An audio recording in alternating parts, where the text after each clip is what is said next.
ನಾವು ಯಾವುದೇ ಸ್ಪರ್ಧಾತ್ಮಕ ಪರೀಕ್ಷೆಗಳಿಗೆ ತಯಾರಿ ಮಾಡಬೇಕು ಅಂದಂಥ ಸಂದರ್ಭದಲ್ಲಿ ಭೂಗೋಳಶಾಸ್ತ್ರವನ್ನು ವಿಶೇಷವಾಗಿ ಅಧ್ಯಯನ ಮಾಡ್ತೇವೆ ಅಂತ ಹೇಳ್ತೇವೆ. ಯಾಕೆ ಅಂತಂದರೆ ಅನೇಕ ಸಂದರ್ಭದಲ್ಲಿ ಭೂಗೋಳಶಾಸ್ತ್ರವೇ ಅನೇಕ ಶಾಸ್ತ್ರಗಳಿಗೆ ತಾಯಿ ಬೇರಾಗಿರೋದ್ರಿಂದಾಗಿ ಭೂಗೋಳಶಾಸ್ತ್ರದ ಮೂಲಭೂತ ಪರಿಕಲ್ಪನೆಗಳನ್ನು ನಾವು ಅರ್ಥ ಮಾಡ್ಕೊಳ್ಳೋದು ಮತ್ತು ಈ ಸ್ಪರ್ಧಾತ್ಮಕ ಪರೀಕ್ಷೆಯನ್ನು ಎದುರಿಸುವ ಸಂದರ್ಭದಲ್ಲಿ ಭೂಗೋಳಶಾಸ್ತ್ರ ನಮಗಷ್ಟು ಭಾಳಷ್ಟು ಸಹಾಯ ಮಾಡುತ್ತೆ ಅನ್ನೋದು ಭಾಳ ಪ್ರಮುಖವಾದಂಥ ಅಂಶ. ಒಂದನ್ನು ನಾವು ಗಮನಿಸಬೇಕು.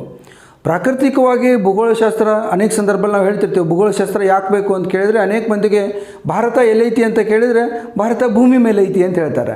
ಆದರೆ ಭಾರತ ಎಲ್ಲೈತಿ ಅಂತೇಳಿ ಭೂಗೋಳಶಾಸ್ತ್ರದ ಅಧ್ಯಾಪಕನಿಗೆ ಕೇಳಿದರೆ ಅಥವಾ ವಿದ್ಯಾರ್ಥಿ ಕೇಳಿದರೆ ಅವನು ಭಾರತ ಎಲ್ಲೈತಿ ಅಂತ ಹೇಳೋದಕ್ಕೆ ಶುರು ಮಾಡ್ತಾನೆ. ಅಂದರೆ ಉತ್ತರ ಗೋಳಾರ್ಧದಲ್ಲಿದೆ, ಉತ್ತರ ಗೋಳಾರ್ಧದ ಪೂರ್ವ ಭಾಗದಲ್ಲಿದೆ, ಪೂರ್ವ ಭಾಗದಲ್ಲಿ 8 ಅಕ್ಷಾಂಶದಿಂದ 37 ಅಕ್ಷಾಂಶದ ಮಧ್ಯದಲ್ಲಿದೆ.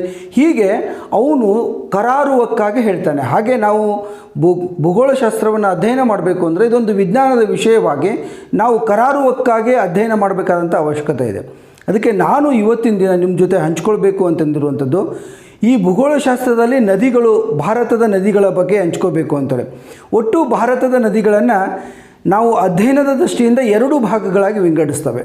ಒಂದು ಉತ್ತರ ಭಾರತದ ನದಿಗಳು, ಮತ್ತೊಂದು ದಕ್ಷಿಣ ಭಾರತದ ನದಿಗಳು ಅಂತೇಳಿ. ಉತ್ತರದ ಭಾರತ ನದಿಗಳನ್ನು ಸಿಂಧು, ಗಂಗಾ, ಯಮುನಾ, ಬ್ರಹ್ಮಪುತ್ರ ನದಿಗಳು ಉತ್ತರ ಭಾರತ ನದಿಗಳಲ್ಲಿ ಬಹಳ ಪ್ರಮುಖವಾಗಿರ್ತಕ್ಕಂಥ ನದಿಗಳು. ಹಾಗೆ ದಕ್ಷಿಣ ಭಾರತಕ್ಕೆ ಬಂದರೆ ನರ್ಮದಾ, ಗೋದಾವರಿ, ಮಹಾನದಿ, ಕೃಷ್ಣೆ ಮತ್ತು ಕಾವೇರಿ ನದಿಗಳನ್ನು ನಾವು ಬಹಳ ಪ್ರಮುಖವಾಗಿರುವಂಥ ನದಿಗಳು ಅಂಥೇಳಿ ಈ ಸಂದರ್ಭದಲ್ಲಿ ವಿಂಗಡಿಸ್ತವೆ. ಉತ್ತರ ಭಾರತ ನದಿಗಳನ್ನು ನಾವು ಅರ್ಥ ಮಾಡಿಕೊಳ್ಬೇಕಾದಂಥ ಸಂದರ್ಭದಲ್ಲಿ 2 ಅಂಶಗಳನ್ನು ಗಮನಿಸಬೇಕು. ಒಂದು, ಉತ್ತರ ಭಾರತದ ನದಿಗಳಿಗಿರುವಂಥ ಲಕ್ಷಣಗಳೇ ಬೇರೆ, ದಕ್ಷಿಣ ಭಾರತ ನದಿಗಳಿಗಿರುವಂಥ ಲಕ್ಷಣಗಳೇ ಬೇರೆ. ಉತ್ತರ ಭಾರತ ನದಿಗಳು ತನ್ನದೇ ಆಗಿರುವಂಥ ವಿಶೇಷ ಲಕ್ಷಣಗಳನ್ನು ಹೊಂದಿದೆ. ಅವುಗಳನ್ನು ನಾವು ಒಂದೊಂದಾಗಿ ಇವತ್ತು ಚರ್ಚೆ ಮಾಡ್ಬೋದು. ಅದ್ರ ಜೊತೆಗೆ ಮುಂದೆ ನಾನೇನು ನಿಮ್ಗೆ ಹೇಳಕ್ಕೆ ಹೋಗ್ತಿದ್ದೀನಿ ಅಂದರೆ ನದಿಗಳ ಹರಿವು ಹೇಗಿದೆ, ಅದು ಎಷ್ಟು ವಿಸ್ತಾರವಾಗಿದೆ, ಅದರ ಜಲಾನಯನ ಪ್ರದೇಶ ಎಷ್ಟಿದೆ ಅನ್ನೋದನ್ನು ಹೇಳಕ್ಕೆ ಹೋಗ್ತೇನೆ. ಅದಕ್ಕಿಂತ ಮುಂಚೆ ನದಿಗಳು, ಉತ್ತರ ಭಾರತ ನದಿಗಳು ಹೇಗೆ ದಕ್ಷಿಣ ಭಾರತ ನದಿಗಳಿಗಿಂತ ಭಿನ್ನ ಅನ್ನೋದನ್ನು ಮೊದಲು ಅರ್ಥ ಮಾಡ್ಕೋಬೇಕು ನಾವು. ಉತ್ತರ ಭಾರತ ನದಿಗಳು ಸಾಮಾನ್ಯವಾಗಿ ಹಿಮಾಲಯದಲ್ಲೇ ಹುಟ್ಟುವಂಥವುಗಳು. ಚಂಬಲ್ ಒಂದನ್ನು ಬಿಟ್ಟರೆ, ಅರಾವಳಿ ಬೆಟ್ಟದ ಭಾಗದಲ್ಲಿ ಹುಟ್ಟುವಂಥ ಚಂಬಲ್ ನದಿಯನ್ನು ಬಿಟ್ಟರೆ ಅದು ಸಣ್ಣದಾಗಿರುವಂಥ ಚಿಕ್ಕ ಉಪನದಿ, ಅದು ಮುಂದೆ ಯಮುನೆಗೆ ಸೇರಿ ಗಂಗೆಗೆ ಸೇರುವಂಥದ್ದಾಗತ್ತೆ. ಅಂದರೆ ಉತ್ತರ ಭಾರತ ನದಿಗಳನ್ನು ನಾವು ಸಾಮಾನ್ಯವಾಗಿ ಹೇಳೋದೇನು ಅಂದರೆ ಅದು ಹಿಮಾಲಯದಲ್ಲೇ ಹುಟ್ಟುವಂಥದ್ದು, ವರ್ಷದ ಎಲ್ಲ ಕಾಲದಲ್ಲೂ ಅವು ತುಂಬೆರಿತವೆ ಅನ್ನುವಂಥದ್ದು ಭಾಳ ಪ್ರಮುಖವಾಗಿದ್ದು. ಎರಡನೇದು, ಅನೇಕ ಸಂದರ್ಭದಲ್ಲಿ ಹಿಮಾಲಯವನ್ನು ದಾಟಿದ ಮೇಲೆ ಅವು ಬಯಲು ಪ್ರದೇಶದಲ್ಲಿ ಹರಿತವೆ, ಎಲ್ಲೂ ಜಲಪಾತಗಳನ್ನು ಉಂಟು ಮಾಡೋದಿಲ್ಲ. ಮತ್ತು ಅದು ವಿಶೇಷ, ಅದೆಲ್ಲಕ್ಕಿಂತ ಹೆಚ್ಚಾಗಿ ಇವು ಹೆಚ್ಚು ನದಿ ಪಾತ್ರದಲ್ಲಿ ವ್ಯವಸಾಯಕ್ಕೆ ಭಾಳ ಉತ್ಕೃಷ್ಟವಾಗಿರುವಂಥ ಮಣ್ಣನ್ನು ಕೊಡ್ತಕ್ಕಂಥ ನದಿಗಳಾಗಿ ಉತ್ತರ ಭಾರತ ನದಿಗಳು ಕೆಲಸ ಮಾಡ್ತವೆ ಅನ್ನೋಂಥ ಭಾಳ ಪ್ರಮುಖವಾಗಿರೋದು.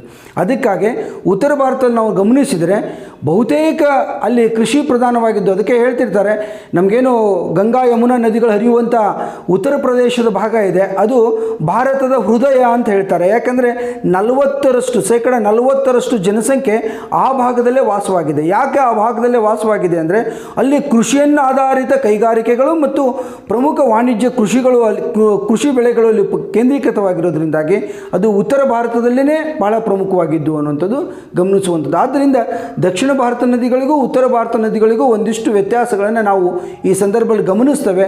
ಉತ್ತರ ಭಾರತ ನದಿಗಳು ಎಲ್ಲೂ ಜಲಪಾತಗಳನ್ನು ಉಂಟು ಮಾಡಿಲ್ಲ. ಅವು ಎಲ್ಲೂ 2 ಬೆಟ್ಟಗಳ ಮಧ್ಯದಲ್ಲಿ ಹೈದು ಹೋಗೋದಕ್ಕೆ ಅವಕಾಶ ಇಲ್ಲ. ಯಾಕಂದರೆ ಸರಾಸರಿಯಾಗಿ ನಾವು ಭಾರತವನ್ನು ಅಧ್ಯಯನ ಮಾಡುವಂಥ ಸಂದರ್ಭದಲ್ಲಿ, ಒಟ್ಟು ಭಾರತದ ಭೂಪ್ರದೇಶವನ್ನು ಅಧ್ಯಯನ ಮಾಡುವಂಥ ಸಂದರ್ಭದಲ್ಲಿ ನಾವು ಅನಿಸುತ್ತೆ ಅಲ್ಲಿ ಉತ್ತರ ಪ್ರದೇಶ್ ಈ ಭಾಗದಲ್ಲಿ ನಾವು ತೊಗೊಂಡ್ರೆ, ಗಂಗಾ ಯಮುನಾ ನದಿಗಳ ಬಯಲು ಪ್ರದೇಶ ತೊಗೊಂಡ್ರೆ ಸರಾಸರಿಯಾಗಿ 0.5 ಮಾತ್ರ ಇಳಿಜಾರಿನ ಪ್ರದೇಶವನ್ನು ನಾವು ಗಮನಿಸುವಂಥದ್ದಾಗತ್ತೆ.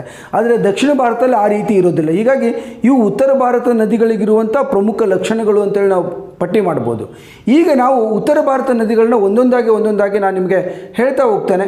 ಒಂದು ಸ್ವಲ್ಪ ಗಮನಿಸಿದರೆ ಬಹಳ ಅರ್ಥಪೂರ್ಣವಾಗಿ ಈ ನದಿಗಳನ್ನು ಬಹಳ ಸರಳವಾಗಿ ನಾವು ತಿಳ್ಕೊಳ್ಬೋದು ಅನ್ನೋದನ್ನು ಹೇಳ್ತಾ ಮುಂದೆ ನಾವೀಗ ನದಿಗಳಿಗೆ ಹೋಗೋಣ. ಹಲವಾರು ಯುವಕ ಯುವತಿಯರ ಬದುಕನ್ನು ಬದಲಾಯಿಸಿ ಭರವಸೆಯನ್ನು ಹುಟ್ಟಿಸಿದ ದೇವರಾಜು ಚನ್ನಸಂದ್ರರವರ ಬದುಕು ಬೆತ್ತಲಾದಾಗ ಕಾದಂಬರಿಗಾಗಿ ಸಂಪರ್ಕಿಸಿ 9844599566 9844599566. ನಾನು ನಿಮಗೆ ಹೇಳಿದ ಹಾಗೆ ಉತ್ತರ ಭಾರತದ ನದಿಗಳನ್ನು ಒಂದೊಂದಾಗಿ ಪರಿಚಯ ಮಾಡ್ತೇನೆ. ಉತ್ತರ ಭಾರತ ನದಿಗಳಲ್ಲಿ ಬಹಳ ಪ್ರಮುಖವಾಗಿರುವಂಥ ನದಿಗಳು ನಮಗೆ ಸಿಂಧು, ಬ್ರಹ್ಮಪುತ್ರ, ಗಂಗಾ ಮತ್ತು ಗಂಗಾ ನದಿಯ ಉಪನದಿ ಅಷ್ಟೇ ಪ್ರಾಮುಖ್ಯತೆಯನ್ನು ಹೊಂದಿರುವಂಥ ಯಮುನಾ, ಇವು ಬಹಳ ಪ್ರಮುಖ ನದಿಗಳು ಅಂಥೇಳಿ ನಾವು ಅಧ್ಯಯನದ ದೃಷ್ಟಿಯಿಂದ ಭೂಗೋಳಶಾಸ್ತ್ರದ ಅಧ್ಯಯನದ ದೃಷ್ಟಿಯಿಂದ ಇವುಗಳನ್ನು ಗಮನಿಸ್ತವೆ.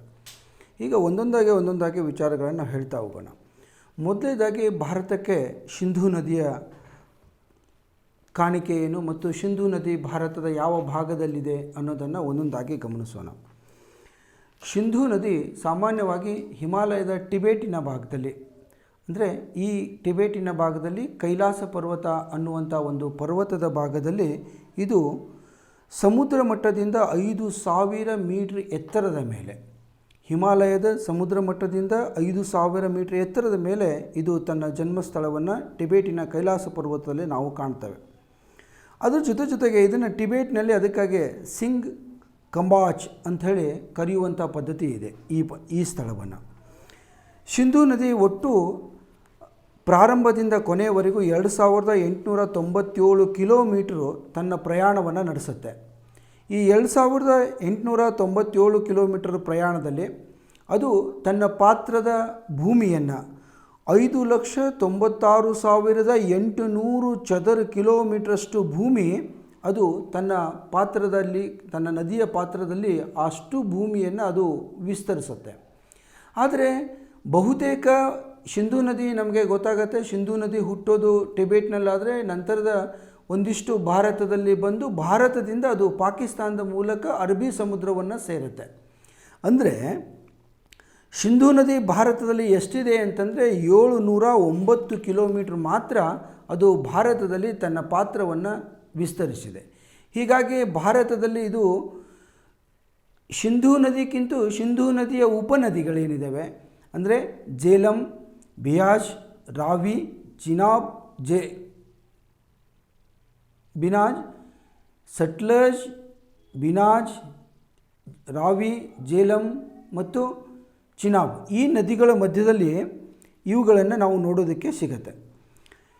ಈ ನದಿಗಳು ಬಹಳಷ್ಟು ಪ್ರಮುಖವಾಗಿರ್ತಕ್ಕಂಥ ನದಿಗಳು. ಈ 5 ನದಿಗಳು ಹರಿಯೋದ್ರಿಂದಾಗೆ ಪಂಜಾಬನ್ನು ಪಂಚನದಿಗಳ ನಾಡು ಅಂಥೇಳಿ ನಾವು ಕರೆಯೋದು. ಹೀಗಾಗಿ ಈ 5 ನದಿಗಳು ಭಾರತಕ್ಕೆ ಸಿಂಧೂ ನದಿಯ ಪ್ರಮುಖ ನದಿಯ ಕೊಡುಗೆ ಎಷ್ಟಿದೆಯೋ ಅದಕ್ಕಿಂತ ಹೆಚ್ಚು ಕೊಡುಗೆಯನ್ನು ನಾವು ಸಟ್ಲಜ್ ಮತ್ತು ಬಿಯಾಸ್ ನದಿಯ ಪ್ರಾಮುಖ್ಯತೆಯನ್ನು ಈ ಸಂದರ್ಭದಲ್ಲಿ ಕಾಣ್ತೇವೆ.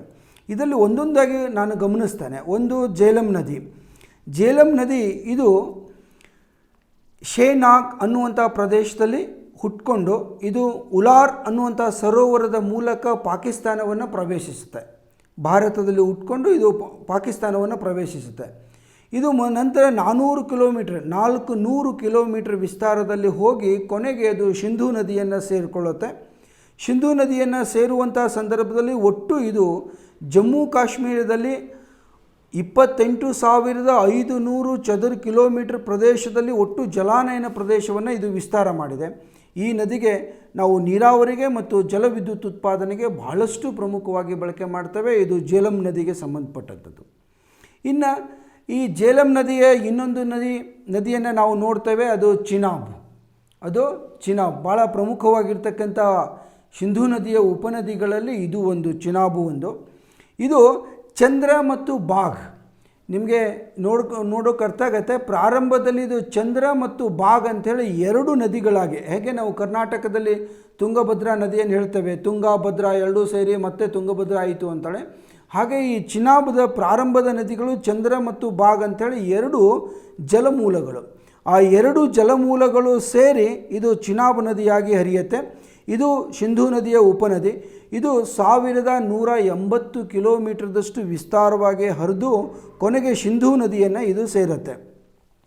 ಇದು ತನ್ನ ಜಲಾನಯನ ಪ್ರದೇಶವನ್ನು 26,755 ಚದುರ ಕಿಲೋಮೀಟರ್ ಪ್ರದೇಶ ತನ್ನ ಜಲಾನಯನ ಪ್ರದೇಶವನ್ನು ಇದು ವಿಸ್ತಾರ ಮಾಡಿದೆ. ಈ ಸಟ್ಲಜ್ ಮತ್ತು ಈ ಚಿನಾಬ್ ನದಿಗಳು ಇವು ಬಹಳ ಪ್ರಮುಖವಾಗಿರ್ತಕ್ಕಂಥ ಉಪನದಿಗಳಲ್ಲಿ ಪ್ರಮುಖವಾಗಿರ್ತಕ್ಕಂಥ ನದಿಗಳು. ಅದಾದಮೇಲೆ ನಮಗೆ ಸಿಗುವಂಥದ್ದು ರಾವಿ ಅಂಥೇಳಿ, ನಾವು ಈ ಸಿಂಧೂ ನದಿಯ ಉಪನದಿಗಳಲ್ಲೇ ಬಹಳ ಪ್ರಮುಖವಾಗಿರ್ತಕ್ಕಂಥ ಉಪನದಿ. ಇದು ಹಿಮಾಚಲ ಪ್ರದೇಶದ ಕುಲು ಕಣಿವೆಯಲ್ಲಿ, ಇದು ನಮಗೆ ನೋಡಿದ್ರೆ ಅರ್ಥ ಆಗುತ್ತೆ. ಇಲ್ಲಿ ಹಿಮಾಚಲ ಪ್ರದೇಶದ ಕುಲು ಕಣಿವೆಯಲ್ಲಿ ಹುಟ್ಟುತ್ತೆ. ಇದು 725 ಕಿಲೋಮೀಟರ್ ಹರಿದುಕೊಂಡು ಹೋಗಿ ಕೊನೆಗೆ ಅದು ಪಾಕಿಸ್ತಾನದಲ್ಲಿ ಸಿಂಧೂ ನದಿಯನ್ನು ಸೇರುತ್ತೆ. ಹೀಗಾಗಿ ಇದು ಸಿಂಧೂ ನದಿಯ ಉಪನದಿಗಳಲ್ಲಿ ಒಂದಾಗಿರುವಂಥದ್ದು. ಇನ್ನು ಮತ್ತೊಂದನ್ನು ಭಾಳ ಪ್ರಮುಖವಾಗಿ ನಾವು ಹೇಳಲೇಬೇಕಾಗಿರ್ತಕ್ಕಂಥ ನದಿ ಯಾವುದು ಅಂದರೆ ಇದು ಬಿಯಾಸ್. ಅದನ್ನು ಬಿಯಾಸ್ ನದಿ ಅಂತಲೂ ಕರೀತೇವೆ. ಇದು ರೋಹಾಟಂಗ್ ಘಾಟ್ ಅನ್ನುವಂಥ ಪ್ರದೇಶದಲ್ಲಿ, ಬಿಯಾಸ್ ಕುಂಡ್ ಅನ್ನುವಂಥ ಪ್ರದೇಶದಲ್ಲಿ ಇದು ಹುಟ್ಟುತ್ತೆ.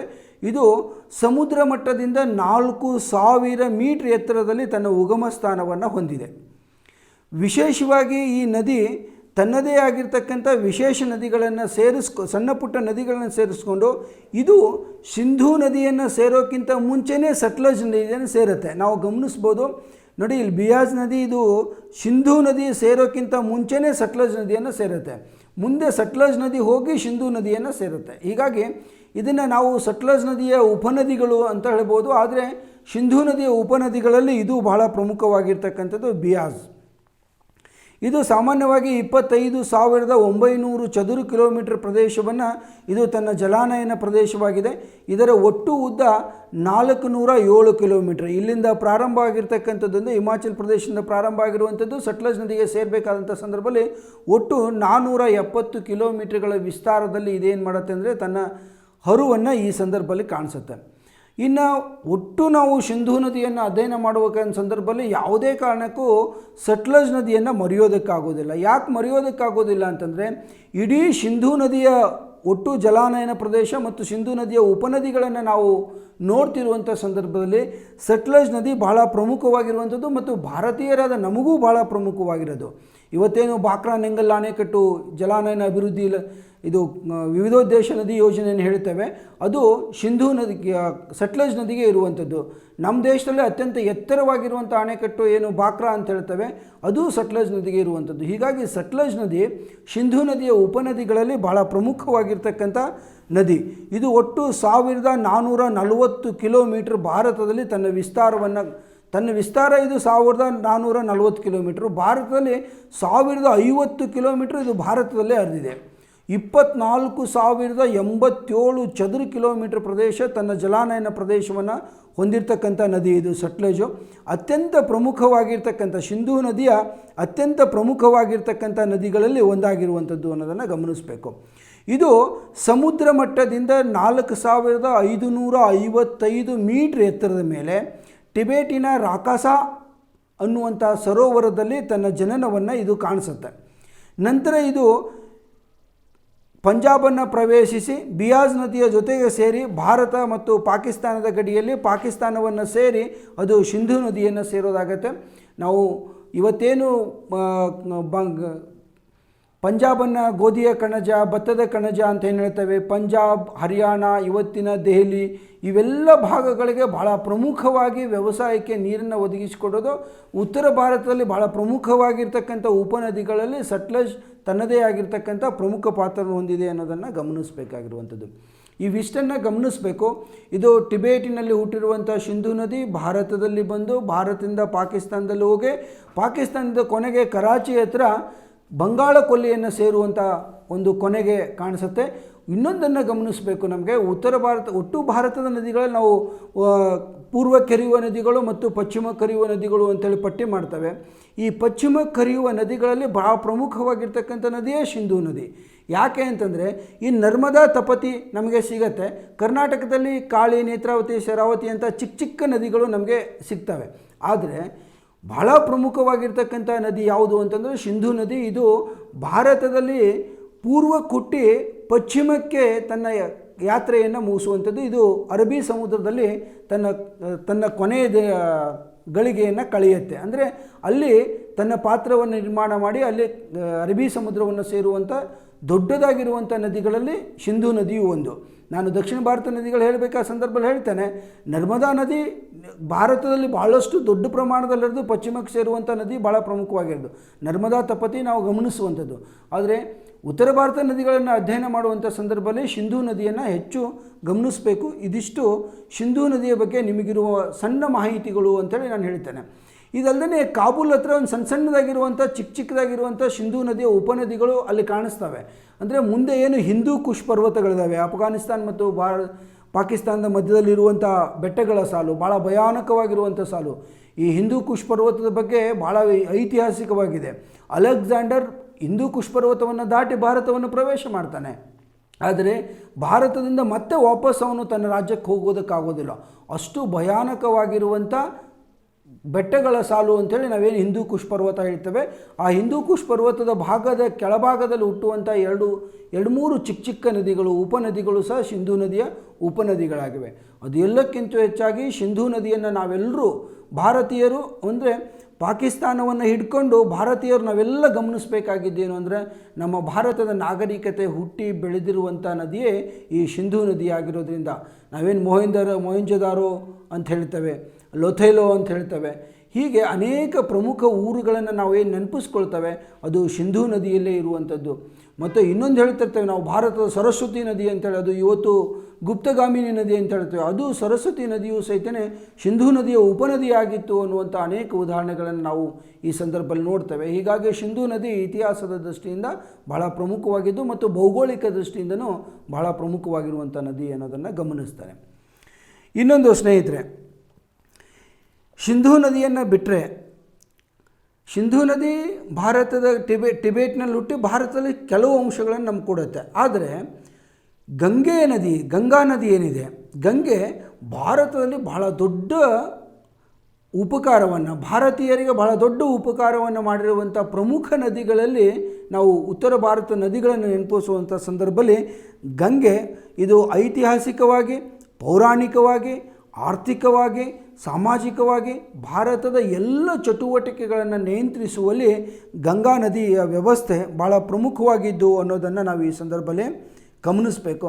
ಈ ಗಂಗಾ ನದಿಗೆ ಸಂಬಂಧಪಟ್ಟಂಥ ಅನೇಕ ಪೌರಾಣಿಕ ಕಥೆಗಳನ್ನು ಹೇಳ್ತಾರೆ. ಆದರೆ ಒಬ್ಬ ಭೂಗೋಳಶಾಸ್ತ್ರದ ವಿದ್ಯಾರ್ಥಿಯಾಗಿ ನಾವು ಪೌರಾಣಿಕ ಕಥೆಗಳನ್ನು ಒಂದು ಭಾಗಕ್ಕೆ ಇಟ್ಟು ಗಂಗಾ ನದಿ ಹುಟ್ಟಿರೋದು ಎಲ್ಲಿ ಅಂತ ಹುಡ್ಕೊಂಡು ಹೋದರೆ ನಾವು ಹಿಮಾಲಯದ ಗಂಗೋತ್ರಿ ಹತ್ರ ಈ ಗಂಗಾ ನದಿ ತನ್ನ ಜನ್ಮವನ್ನು ತಳುತ್ತೆ. ಸಮುದ್ರ ಮಟ್ಟದಿಂದ 7,800 ಮೀಟ್ರ್ಗಳ ಎತ್ತರದ ಮೇಲೆ, ಸಮುದ್ರ ಮಟ್ಟದಿಂದ 7,800 ಮೀಟ್ರ್ ಎತ್ತರದ ಮೇಲೆ ಇದು ತನ್ನ ಜನ್ಮವನ್ನು ಗಂಗೋತ್ರಿಯಲ್ಲಿ ತಾಳುತ್ತೆ. ಇದರ ಒಟ್ಟೊಟ್ಟಿಗೆ ಎಲ್ಲಿ ಗಂಗೆ ಇದೆಯೋ ಗಂಗೆಯ ಜೊತೆಗೆ ಯಮುನೆಯೂ ಸಹಿತ ಜೊತೆಯಾಗಿ ಹರಿದು ಬರುತ್ತೆ. ಹೀಗಾಗಿ ಗಂಗಾ ನದಿ ಕೊನೆಗೆ ಅಲಹಾಬಾದ್ ಹತ್ರ ಎರಡೂ ಒಂದಾಗಿ, ಅಂದರೆ ಉತ್ತರ ಪ್ರದೇಶದ ಈ ಭಾಗದಲ್ಲಿ ಎರಡೂ ಒಂದಾಗುವಂಥದ್ದನ್ನು ಕಾಣ್ತವೆ. ಗಂಗೆಯ ಜೊತೆಗೆ ಇನ್ನೊಂದು, ನಾವು ಬಹಳ ಭಾರತೀಯರು ಗಂಗೆಯ ಜೊತೆಗೆ ಯಮುನೆ ಅಂತ ಹೇಳ್ತೇವೆ. ಅಂದರೆ ಗಂಗೆ ಚ ಯಮುನೆ ಚ ಅಂಥೇಳಿ ಅನೇಕ ಶ್ಲೋಕಗಳನ್ನು, ಅಂದರೆ ಶ್ಲೋಕಗಳು ಸಹಿತ ಅನೇಕ ವೈಜ್ಞಾನಿಕ ಅಂಶಗಳ ಮೇಲೆ ಇದ್ದಾವೆ. ಹೀಗಾಗಿ ಜೊತೆಗೇ ಬಂದಿರುವಂಥದ್ದು. ಇವತ್ತೇನು ನಾವು ದೆಹಲಿ ನೋಡ್ತೇವೆ, ಆಗ್ರಾ ನೋಡ್ತೇವೆ, ಇಂಥ ಪ್ರಮುಖ ನದಿಗಳು ಯಮುನಾ ನದಿಯ ದಂಡೆಯ ಮೇಲೆ ಇರುವಂಥದ್ದನ್ನು ಗಮನಿಸಬೇಕು. ಹೀಗಾಗಿ ಗಂಗೆಯ ಜೊತೆಗೆ ಯಮುನೆಯೂ ಸಹಿತ ಈ ನದಿಯ ಪಾತ್ರದಲ್ಲಿ ಬಹಳ ಪ್ರಮುಖವಾಗಿರುವಂಥ ಪಾತ್ರವನ್ನು ವಹಿಸುತ್ತೆ. ಗಂಗಾ ನದಿಯನ್ನು ಒಂದು ಸರಿ ಗಮನಿಸಿ ನೋಡಿ. ಅದು ಪ್ರಾರಂಭದಲ್ಲಿ ಏನು ಹಿಮಾಲಯದ ಗಂಗೋತ್ರಿ ಹತ್ರ ಹುಟ್ಟಿದ ಮೇಲೆ ಅದು ದಕ್ಷಿಣಕ್ಕೆ ಹರಿಯೋಕ್ಕೆ ಶುರು ಮಾಡುತ್ತೆ. ಇಲ್ಲಿ ಗಂಗೆಯ ಪಾತ್ರ, ನದಿಯ ಪಾತ್ರವನ್ನು ಅಧ್ಯಯನ ಮಾಡುವಂಥ ಸಂದರ್ಭದಲ್ಲಿ ವಿದ್ಯಾರ್ಥಿಗಳಾಗಿರುವಂಥ ನಾವುಗಳು ಗಮನಿಸಬೇಕಾಗಿದ್ದು, ಪ್ರಾರಂಭದಲ್ಲಿ ಅದು ದಕ್ಷಿಣಕ್ಕೆ ಹರಿಯುತ್ತೆ, ದಕ್ಷಿಣದಿಂದ ಅದು ಆಗ್ನೇಯಕ್ಕೆ ಹೋಗುತ್ತೆ. ಅಂದರೆ ಆಗ್ನೇಯ ದಿಕ್ಕಿಗೆ ತನ್ನ ದಿಕ್ಕನ್ನು ಬದಲಾವಣೆ ಮಾಡುತ್ತೆ. ದಿಕ್ಕನ್ನು ಬದಲಾವಣೆ ಉತ್ತರ ಪ್ರದೇಶದ ಮಧ್ಯಭಾಗದಲ್ಲಿ ಬಂದಾಗ ಅದು ಪೂರ್ವ ದಿಕ್ಕಿಗೆ ಮತ್ತೆ ದಿಕ್ಕನ್ನು ಬದಲಾವಣೆ ಮಾಡುತ್ತೆ. ಮುಂದೆ ಬಾಂಗ್ಲಾದೇಶದ ಒಳಗೆ ಹೋಗಬೇಕಾದ ಸಂದರ್ಭದಲ್ಲಿ ಮತ್ತೆ ತನ್ನ ದಿಕ್ಕನ್ನು ಬದಲಾವಣೆ ಮಾಡಿ ದಕ್ಷಿಣಕ್ಕೆ ಹರಿದು ದಕ್ಷಿಣಕ್ಕೆ ತಾನು ಮುಖ ಮಾಡಿ ಅಲ್ಲಿ ಬಂಗಾಳ ಕೊಲ್ಲಿಯನ್ನು ಸೇರುವಂಥದ್ದು. ಅಂದರೆ ಗಂಗೆಯ ದಿಕ್ಕನ್ನು, ಗಂಗಾ ನದಿಯ ದಿಕ್ಕನ್ನು ನಾವು ಒಂದು ಸರಿ ಅಬ್ಸರ್ವ್ ನೋಡ್ತಾ ಬಂದರೆ ನಮಗೆ ಅರ್ಥ ಆಗುತ್ತೆ. ದಕ್ಷಿಣ, ಆಗ್ನೇಯ, ಪೂರ್ವ ಮತ್ತು ದಕ್ಷಿಣಕ್ಕೆ, ಅಂದರೆ ತನ್ನ ದಿಕ್ಕನ್ನು ಬದಲಾಯಿಸಿಕೊಂಡು ಅದು ಕೊನೆಗೆ ಬಂಗಾಳ ಕೊಲ್ಲಿಯನ್ನು ಸೇರುವಂಥದ್ದು. ಅದು ಬಾಂಗ್ಲಾದೇಶದ ಗಡಿಯಲ್ಲಿ ಹೋಗಿ ಬಂಗಾಳ ಕೊಲ್ಲಿಯನ್ನು ಸೇರುತ್ತೆ. ಆದರೆ ಒಂದು ಸಣ್ಣ ಅಂಶವನ್ನು ಗಮನಿಸಬೇಕಿಲ್ಲ. ಈ ಬಾಂಗ್ಲಾದೇಶದ ಕೊನೆಯ ಭಾಗಕ್ಕೆ ಬಂದಾಗ ಈ ಗಂಗೆಯೇ ಬಹಳ ದೊಡ್ಡದಾಗಿರುವಂಥ ನದಿ. ಈ ದೊಡ್ಡದಾಗಿರುವಂಥ ನದಿಗೆ ಇನ್ನೊಂದು ನದಿ ಬಂದು ಬ್ರಹ್ಮಪುತ್ರವೂ ಬಂದು ಸೇರುತ್ತೆ. ಅವೆರಡೂ ಸೇರಿಕೊಂಡು ಕೊನೆಗೆ ಬಂಗಾಳ ಕೊಲ್ಲಿಯನ್ನು ಸೇರುವಂಥ ಪ್ರಯತ್ನವನ್ನು ನಾವು ನೋಡ್ತೇವೆ. ಇಲ್ಲೊಂದು 2-3 ಅಂಶಗಳನ್ನು ಗಮನಿಸಿ. ಇದು ಒಟ್ಟು 2,427 ಕಿಲೋಮೀಟ್ರ್ ಭಾರತದಲ್ಲಿ ತನ್ನ ಯಾತ್ರೆಯನ್ನು ಮಾಡುತ್ತೆ ಗಂಗಾ ನದಿ. ಬಹಳ ದೊಡ್ಡ ಪ್ರಮಾಣದಲ್ಲಿ. ಇದಕ್ಕೆ ಜಲಾನಯನ ಪ್ರದೇಶ ಅಂತಂದರೆ ಗಂಗೆಯನ್ನೇ ಅವಲಂಬಿಸಿರುವಂಥ ಭೂಪ್ರದೇಶವನ್ನು ನಾವು ಜಲಾನಯನ ಅಂದರೆ ಒಂದು ನದಿಯನ್ನೇ ಅವಲಂಬಿಸಿರುವಂಥ ಪ್ರದೇಶವನ್ನು ಜಲಾನಯನ ಪ್ರದೇಶ ಅಂತ ಕರೀತೇವೆ. ಅಥವಾ ಆ ಸುತ್ತಲಿನ ಆ ಭಾಗಕ್ಕೆ ಇದರ ನೀರು ಅವೈಲಬಿಲಿಟಿ ಇದೆ ಅನ್ನೋದನ್ನು ನಾವು ಕಾಣ್ತೇವೆ. ಅದನ್ನು ನಾವು ಗಂಗಾ ನದಿಗೆ ಹೋಲಿಸ್ಕೊಂಡ್ರೆ ಇದು 9,51,600 ಚದುರ ಕಿಲೋಮೀಟರ್ ಪ್ರದೇಶದಷ್ಟು ಬಹಳ ವಿಸ್ತಾರವಾಗಿರುವಂಥ ಜಲಾನಯನ ಪ್ರದೇಶವನ್ನು ನಾವಿಲ್ಲಿ ನೋಡೋದಕ್ಕೆ ನಮ್ಮ ಕಣ್ಣಿಗೆ ಸಿಗುತ್ತೆ. ಹೀಗಾಗಿ ಉತ್ತರ ಭಾರತದ ಬಹುತೇಕ ಭಾಗವನ್ನು ಗಂಗೆ ಪೂರ್ತಿಯಾಗಿ ವಿಸ್ತಾರವಾಗಿರುವಂಥದ್ದು ನಾವು ಇಲ್ಲಿ ಕಾಣ್ಬೋದು. ಈ ಗಂಗಾ ನದಿಗೆ ಬಹಳ ಚಿಕ್ಕದಾಗಿರ್ತಕ್ಕಂಥ ಒಂದಿಷ್ಟು ಉಪನದಿಗಳಿದಾವೆ, ತುಂಬ ನದಿಗಳು. ನೀವಿಲ್ಲಿ ನಕಾಶವನ್ನು ಒಂದು ಸರಿ ಕಣ್ತುಂಬ ನೋಡಿದರೆ ಅರ್ಥ ಆಗುತ್ತೆ. ಈ ನಕಾಶವನ್ನು ನೋಡುವಂಥ ಸಂದರ್ಭದಲ್ಲಿ ಈ ದೇಹದ ನರಗಳಲ್ಲಿ ಹೇಗೆ ನರ ಜೋಡಣೆ ಇದೆಯೋ ಹಾಗೆ ಗಂಗಾ ನದಿಗೆ ಉಪನದಿಗಳು, ತುಂಬ ಉಪನದಿಗಳು ಹಿಮಾಲಯದ ಭಾಗದಲ್ಲಿ ಹುಟ್ಟಿ ಅವು ಗಂಗೆಯನ್ನು ಬಂದು ಸೇರ್ತವೆ ಒಂದು ಭಾಗ. ಇನ್ನೊಂದು ನದಿ ಇದೆ ನೋಡಿ, ಇನ್ನೊಂದು ಹರಿವಿದೆ. ಹೇಗೆ ನಾವು ಸಿಂಧೂ ನದಿಯನ್ನು ಅಧ್ಯಯನ ಮಾಡುವಂಥ ಸಂದರ್ಭದಲ್ಲಿ 2-3 ಚಿಕ್ಕ ನದಿಗಳು ಹಿಂದೂ ಕುಶ್ ಪರ್ವತದ ತಪ್ಪಲಿನ ಭಾಗದಲ್ಲಿ ಹರಿದು ಸಿಂಧೂ ನದಿಯನ್ನು ಸೇರ್ತಾವೋ ಹಾಗೆಯೇ ಗಂಗಾ ನದಿಗೆ ಇಲ್ಲಿ ಅರಾವಳಿ ಬೆಟ್ಟಗಳ ಸಾಲು, ಇನ್ನೊಂದು ವಿಂಧ್ಯ ಪರ್ವತಗಳ ಸಾಲು. ವಿಂಧ್ಯ ಪರ್ವತಗಳ ಸಾಲಿನಿಂದ ಹುಟ್ಟಿ ಬರುವಂಥ ಕೆಲವು ನದಿಗಳು ಸಹಿತನೇ ಗಂಗಾ ನದಿಯನ್ನು ಸೇರ್ತವೆ. ಅರಾವಳಿ ಬೆಟ್ಟದಿಂದ ಹುಟ್ಟಿ ಬರುವಂಥ ನದಿಗಳು ಗಂಗಾ ನದಿಯನ್ನು ಸೇರ್ತವೆ. ಈ ಕಡೆ ಹಿಮಾಲಯದ ತಪ್ಪಲಿನ ಭಾಗದಲ್ಲಿ ಹುಟ್ಟಿ ಬರುವಂಥ ನದಿಗಳು ಗಂಗಾ ನದಿಯನ್ನು ಸೇರ್ತವೆ. ಹೀಗಾಗಿ ಇಡೀ ಗಂಗಾ ನದಿಯನ್ನು ನಾವು ನೋಡ್ತಿದ್ದಂಗೆ ನಮ್ಮ ಕೈಯಲ್ಲಿರುವ ನರನಾಡಿಗಳು ನಮಗೆ ಅರ್ಥ ಆಗುತ್ತೆ. ಈಗ ವಿಜ್ಞಾನ ಶಿಕ್ಷಕರು ನರನಾಡಿಗಳನ್ನು ಹೇಳುವಂಥ ಸಂದರ್ಭದಲ್ಲಿ ಎಲ್ಲೆಲ್ಲೋ ಅಂತ ಹೇಳ್ತಾರಲ್ಲ, ಹಾಗೆಯೇ ಇಲ್ಲಿ ಬಹಳ ಪ್ರಮುಖವಾಗಿರ್ತಕ್ಕಂಥ ಚಿಕ್ಕ ನದಿಗಳು ಬಂದು ಗಂಗೆಯನ್ನು ಸೇರಿ ಕೊನೆಗೆ ಬೃಹದಾಕಾರದ ಗಂಗೆಯನ್ನು ನಾವು ನೋಡೋದಕ್ಕೆ ಪಶ್ಚಿಮ ಬಂಗಾಳದಲ್ಲಿ ನಾವು ನೋಡೋಕ್ಕೆ ನಮಗೆ ಸಿಗುತ್ತೆ. ಹೀಗೆ ಬರುವಂಥ ಗಂಗಾ ನದಿಯಲ್ಲಿ ರಾಮಗಂಗಾ, ಘಾಗ್ರಾ, ಗಂಡಕ, ಗೋಮತಿ, ಕೋಸಿ ಇವು ಬಹಳ ಪ್ರಮುಖವಾಗಿರ್ತಕ್ಕಂಥ ನದಿಗಳು. ಅದ್ರ ಜೊತೆಗೆ ಯಮುನಾ, ಚಂಬಲ್, ಬೆಟ್ಟ, ಟೋನಾ, ಕೇನಾ, ಸೋನಾ. ಈ ಚಂಬಲ್ ಅನ್ನುವಂಥದ್ದು ಸಾಮಾನ್ಯವಾಗಿ ಅರಾವಳಿ ಬೆಟ್ಟಗಳ ಸಾಲಿನ ಮಧ್ಯದಲ್ಲಿ, ಯಮುನಾ ಅನ್ನುವಂಥದ್ದು ಗಂಗೆಯ ಜೊತೆಗೆ ಬರುವಂಥದ್ದು. ಬೆಟ್ವಾ, ಟೋನಾ, ಕೇನಾ ಮತ್ತು ಸೋನಾ ನದಿಗಳು ಸಾಮಾನ್ಯವಾಗಿ ನಾವು ಅಧ್ಯಯನ ಮಾಡಬೇಕಾದಂಥ ಸಂದರ್ಭದಲ್ಲಿ ನಮಗೆ ಇಲ್ಲಿ ಒಂದು ಸ್ವಲ್ಪ ನಕಾಶೆ ನೋಡಿದರೆ ಅರ್ಥ ಆಗುತ್ತೆ. ಇದು ಏನು ವಿಂಧ್ಯ ಪರ್ವತಗಳ ಸಾಲಿದೆಯೋ ಭಾರತದ ಮಧ್ಯದಲ್ಲಿ, ಆ ವಿಂಧ್ಯ ಪರ್ವತಗಳ ಸಾಲಿನಲ್ಲಿ ಹುಟ್ಟಿ ಬಂದು ಗಂಗೆಯನ್ನು ಸೇರುವಂಥ ಉಪನದಿಗಳಾಗಿ ನಾವು ಇಲ್ಲಿ ನೋಡೋದಕ್ಕೆ ಸಿಗುತ್ತೆ. ಆ ಗಂಗಾ ನದಿಯನ್ನು ಅಧ್ಯಯನ ಮಾಡುವಂಥ ಸಂದರ್ಭದಲ್ಲಿ ಗಮನಿಸಬೇಕು, ನಾವೊಂದು ಇಲ್ಲಿ ಯಮುನಾ ನದಿಯನ್ನು ಒಂದು ಸಣ್ಣದಾಗಿ ಸ್ವಲ್ಪ ಮಟ್ಟಿನ ಅಧ್ಯಯನವನ್ನು ಮಾಡುವಂಥದ್ದು ಬಹಳ ಅವಶ್ಯಕತೆ ಇದೆ ಅಂತ ಅನಿಸುತ್ತೆ. ನೋಡಿ, ಗಂಗಾ ನದಿ ಎಷ್ಟು ಬಹಳ ಪ್ರಮುಖವಾಗಿದ್ದು ಅಷ್ಟೇ ಪ್ರಾಮುಖ್ಯತೆಯನ್ನು, ಅಂದರೆ ಗಂಗಾ ನದಿಯನ್ನು ಬರೋಕ್ಕಿಂತ ಮುಂಚೆ ಯಮುನೆಯೂ ಬಹಳ ಪ್ರಮುಖವಾಗಿರುವಂಥದ್ದು. ಇದು ಹಿಮಾಲಯದ ಯಮುನೋತ್ರಿ ಅನ್ನುವಂಥ ಸ್ಥಳದಲ್ಲಿ ಹುಟ್ಟು ಬರುತ್ತೆ. ಇದು ಮುಂದೆ ಅಲಹಾಬಾದ್ ಹತ್ತಿರ ಗಂಗಾ ನದಿಯನ್ನು ಸಂಗಮವಾಗುತ್ತೆ. ಒಟ್ಟು 1300 ಕಿಲೋಮೀಟ್ರ್ ನೋಡ್ಬೋದು. ನಾವು ಇಲ್ಲಿಂದ ಶುರು ಮಾಡಿದರೆ, ಯಮುನೆಯ ಪಾತ್ರವನ್ನು ಇಲ್ಲಿಂದ ಶುರು ಮಾಡಿದರೆ ಪೂರ್ತಿ ಹಿಮಾಲಯದಿಂದ ಪ್ರಾರಂಭವಾಗಿ ಇದು ಅಲಹಾಬಾದ್ವರೆಗೂ, ಉತ್ತರ ಪ್ರದೇಶದ ಅಲಹಾಬಾದ್ವರೆಗೂ 1300 ಕಿಲೋಮೀಟ್ರ್ ದೂರದಷ್ಟು ಹರಿದು ಬರುತ್ತೆ. ಇದು ಜಲಾನಯನ ಪ್ರದೇಶವನ್ನು 3,59,000 ಕಿಲೋಮೀಟ್ರದಷ್ಟು ಜಲಾನಯನ ಪ್ರದೇಶವನ್ನು ಇದು ನಮಗೆ ಕೊಟ್ಟಿದೆ. ಅಂದರೆ ಇದನ್ನೇ ಅವಲಂಬಿಸಿರ್ತಕ್ಕಂಥ ಭಾಳ ದೊಡ್ಡ ಪ್ರಮಾಣದಲ್ಲಿ ವ್ಯವಸಾಯಕ್ಕೆ ಅನುಕೂಲಕರವಾಗಿರುವಂಥ ನೀರನ್ನು ಒದಗಿಸುವ ಕಾರ್ಯವನ್ನು ಯಮುನೆ ನಮಗೆ ಮಾಡ್ತದೆ ಅನ್ನೋದನ್ನು ಗಮನಿಸಬೇಕು. ಅದು ಎಲ್ಲಕ್ಕಿಂತ ಹೆಚ್ಚಾಗಿ ಇನ್ನೊಂದು ಅಂಶವನ್ನು ನಾನು ಈ ಸಂದರ್ಭದಲ್ಲಿ ಹೇಳಬೇಕು. ಈ ಚಂಬಲ್ ನದಿಯ ಬಗ್ಗೆ ನಾನು ನಿಮಗೆಲ್ಲರಿಗೂ ನೆನಪಿರಲಿ ಅನ್ನೋ ಕಾರಣಕ್ಕಾಗಿ ಹೇಳ್ತೇನೆ. ಈ ಚಂಬಲ್ ಕಣಿವೆಯ ರಾಣಿ ಪುಲಂದೇವಿ ಅಂತ ಏನು ಹೇಳ್ತಿದ್ರು, ಅದು ಈ ಅರಾವಳಿ ಬೆಟ್ಟಗಳ ಭಾಗದಲ್ಲಿರುವಂಥ ಒಂದು ಕಣಿವೆ ಪ್ರದೇಶ. ಅದು ವಿಂಧ್ಯ ಪರ್ವತ ಮತ್ತು ಅರಾವಳಿ ಬೆಟ್ಟಗಳನ್ನು ನಾವು ಸಾಮಾನ್ಯವಾಗಿ ಉತ್ತರಕ್ಕೆ ಮುಖ ಮಾಡಿ ತೋರಿಸ್ತೇವೆ, ವಿಂಧ್ಯ ಪರ್ವತಗಳನ್ನು ಪೂರ್ವ ಪಶ್ಚಿಮಕ್ಕೆ ಮುಖ ಮಾಡಿ ತೋರಿಸ್ತೇವೆ. ಆ ಮಧ್ಯದಲ್ಲಿರುವಂಥ ಕಣಿವೆ ಪ್ರದೇಶ ಅದು ಚಂಬಲ್ ಅನ್ನುವಂಥ ಜಾಗ. ಆ ಚಂಬಲ್ ಅನ್ನುವಂಥ ಯಾಕೆ ಕಣಿವೆ ಪ್ರದೇಶ ಅಂತ ಹೆಸರು ಬಂತು ಅಂದರೆ, ಚಂಬಲ್ ಅನ್ನುವಂಥ ನದಿಯಲ್ಲಿ ಹರಿಯೋದ್ರಿಂದಾಗಿ ಅದು ಚಂಬಲ್ ಅನ್ನುವಂಥ ನದಿ ಕಣಿವೆ ಪ್ರದೇಶ ಅಂತ ನಾವು ಗುರುತಿಸ್ಕೊಂಡೇವೆ. ಈ ಚಂಬಲ್ ನದಿಯು ಸಹಿತನೇ ಯಮುನಾ ನದಿಯ ಉಪನದಿ. ನಾವು ಇಲ್ಲಿ ಗಮನಿಸ್ಬೋದು, ಚಂಬಲ್ ನದಿ ಸಾಮಾನ್ಯವಾಗಿ ಈ ಭಾಗದಿಂದ ಹರಿದು ಯಮುನಾ ನದಿಯನ್ನು ಸೇರುವಂಥದ್ದು ಕಾಣಿಸುತ್ತೆ. ಯಮುನಾ ನದಿಗೆ ಬಂದು ಸೇರುವಂಥ ನದಿಗಳಲ್ಲಿ ಭಾಳ ದೊಡ್ಡದಾಗಿರುವಂಥ ನದಿ ಯಾವುದು ಅಂದರೆ ಚಂಬಲ್ ನದಿ. ಆ ಚಂಬಲ್ ನದಿಯ ಜೊತೆಗೆ ಬೆಟ್ಟ, ಹಿಂದ, ಕೇನ್ ಬೆಟ್ಟ, ಹಿಂದ ಮತ್ತು ಕೇನ್ ಈ 3 ನದಿಗಳು ಸಹಿತನೇ ವಿಂಧ್ಯ ಪರ್ವತಗಳ ಸಾಲಿನಲ್ಲಿ ಹುಟ್ಟಿ ಅವು ಚಂಬಲ್ ನದಿ ಹತ್ತಿರಕ್ಕೆ ಬಂದು ಯಮುನಾ ನದಿಯನ್ನು ಸೇರುವಂಥವು ಕಾಣ್ತವೆ. ಹೀಗಾಗಿ ಯಮುನಾ ನದಿಗೆ ಬಂದು ಸೇರ್ತಕ್ಕಂಥ ಈ ಬೆಟ್ಟ, ಸಿಂಧ, ಕೇನ್ ಮತ್ತು ಈ ನದಿಗಳ ಜೊತೆಗೆ ಚಂಬಲ್ ನದಿ ಬಹಳ ಪ್ರಮುಖವಾಗಿದ್ದು ಅನ್ನೋದನ್ನು ಈ ಸಂದರ್ಭದಲ್ಲಿ ನಾವು ಗಮನಿಸಬೇಕು. ಅದಕ್ಕೆ ನಾನು ಮೊದಲೇ ಹೇಳಿದ್ದೇನೆ, ಇದು ಯಮುನಾ ನದಿ ಬಹಳ ಪ್ರಮುಖವಾಗಿದ್ದು ಅನೇಕ ತೀರ್ಥಕ್ಷೇತ್ರಗಳನ್ನು, ದೆಹಲಿಯಂಥ ಮಹಾನಗರವನ್ನು, ಆಗ್ರಾದಂಥ ಬಹಳ ಪ್ರಮುಖವಾಗಿರುವಂಥ ಪಟ್ಟಣವನ್ನು, ಮಥುರಾದಂಥ ಐತಿಹಾಸಿಕ ನಗರವು ಸಹಿತನೇ ಈ ಯಮುನಾ ನದಿಯ ದಂಡೆಯ ಮೇಲೆ ಅದಾವೆ ಅನ್ನೋದನ್ನು ಗಮನಿಸಬೇಕು ಅನ್ನೋಂಥದ್ದು ಬಹಳ. ಇದರ ಜೊತೆಗೆ ಗಂಗಾ ನದಿಗೆ ಇನ್ನೊಂದು ಉಪನದಿ ರಾಮ್ ಗಂಗಾ ಅಂಥೇಳಿ ನೀವು ನೋಡ್ಬೋದು, ಈ ಭಾಗದಲ್ಲಿ ನಿಮಗೆ ಸಿಗುತ್ತೆ. ರಾಮ್ ಗಂಗಾ ಇದು ನೈನಿತಾಲ್ ಬಳಿ, ಅಂದರೆ ಭಾರತದ ಏನು ಹಿಮಾಚಲ್ ಪ್ರದೇಶದಲ್ಲಿದೆ ನೈನಿತಾಲ್, ಆ ನೈನಿತಾಲ್ ಬಳಿಯಲ್ಲಿ ಉಗಮ ಆಗುತ್ತೆ. ಇದು 690 ಕಿಲೋಮೀಟರ್ ಉದ್ದವಾಗಿ ತನ್ನ ಯಾತ್ರೆಯನ್ನು ಮುಂದುವರಿಸಿ ಅದು ಗಂಗಾ ನದಿಯನ್ನು ಬಂದು ಸೇರುತ್ತೆ. ಇದರದ್ದು ಜಲಾನಯನ ಪ್ರದೇಶ ಅತ್ಯಂತ ಕಡಿಮೆ. ಇದು ಈ ರಾಮ್ ಗಂಗಾ ಅನ್ನುವಂಥ ನದಿಯ ಉಪನದಿಯ ಏನು ಸಿಂಧೂ ನದಿಯ ಉಪನದಿ ಇದೆ, ಅದರ ಜಲಾನಯನ ಪ್ರದೇಶವನ್ನು ನಾವು ಕಡಿಮೆಯಾಗಿ ಬಳಕೆ ಮಾಡ್ತೇವೆ ಅನ್ನೋದನ್ನು ಗಮನಿಸಬೇಕು.